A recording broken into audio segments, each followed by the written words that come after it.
Jean-Philippe Davio. Ah, oui, merci, cher Jean-Philippe. Bon, comme ça va plus vite.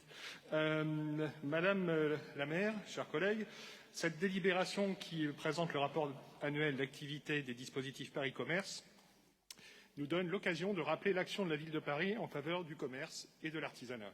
Avec la création de la CMAEST et la mise en place des projets Vital Quartier 1 et récemment Vital Quartier 2, puis du dispositif CRAC, la Ville de Paris s'est dotée d'outils permettant d'agir sur les locaux commerciaux avec pour objectif de maintenir le commerce de proximité, de soutenir les commerces culturels comme dans le quartier latin par exemple, ou encore d'assurer la diversité commerciale. Ces enjeux sont évidemment majeurs dans une ville comme Paris, alors que l'on assiste à une mutation profonde du commerce depuis une trentaine d'années, rendant indispensable une action de soutien et de régulation du commerce de la part de la ville. Et puis, au chapitre des locaux, je vais évidemment évoquer la création en 2017 du GIE Paris Commerce, dont le rapport d'activité figure également dans cette délibération. GIE qui constitue une porte d'entrée unique et simplifiée en centralisant l'offre des locaux commerciaux des bailleurs sociaux de la ville, Paris Habitat, RIVP et Logisamp. Il faut d'ailleurs préciser que nombre d'associations parisiennes bénéficient également de ces locaux et nous veillons toujours à trouver un bon équilibre dans les attributions entre commerce et associations selon les besoins dans les quartiers. Je rappelle d'ailleurs que le parc de ces pieds d'immeubles représente environ 7000 locaux sur Paris, soit 10% de l'ensemble des locaux commerciaux. Grâce à la création du GIE, c'est non seulement plus de simplicité pour les candidats, mais également une vacance qui tend à diminuer avec un objectif de commercialisation de 250 à 300 locaux par an. Dans un arrondissement comme le 18e, l'action de la CMAEST et du GIE Paris Commerce ont été essentielles car elles ont permis plus de diversification commerciale et davantage de soutien à des commerces de qualité.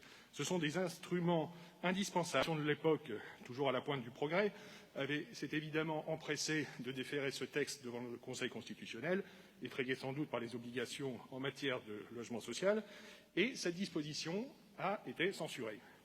On peut donc remercier cette action brillante, mais je cite ce fait-là parce qu'il a donc fallu que les collectivités, et les communes en particulier, se dotent d'autres types d'instruments pour pouvoir, de l'époque, toujours à la pointe du progrès, s'est évidemment empressé de déférer ce texte devant le Conseil constitutionnel, effrayé sans doute par les obligations en matière de logement social, et cette disposition a été censurée. On peut donc remercier cette action brillante, mais je cite ce fait-là parce qu'il a donc fallu que les collectivités, et les communes en particulier, se dotent d'autres types d'instruments pour pouvoir agir et réguler l'installation des commerces. Et puis, toujours au chapitre de l'action de la ville pour les commerces et l'artisanat, dans cette période d'épidémie, comment ne pas évoquer l'effort financier sans précédent de la ville afin de soutenir les commerçants.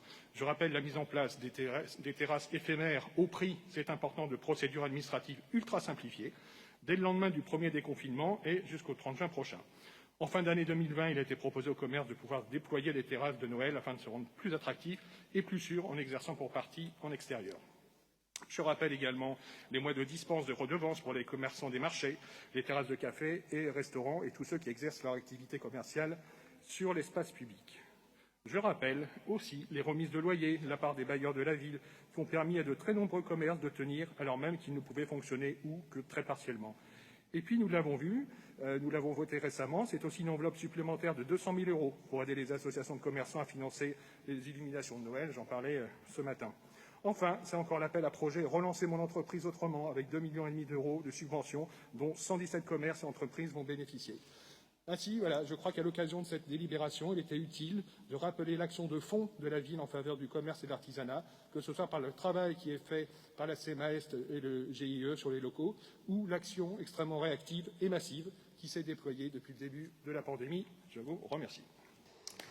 Merci, Monsieur Davio.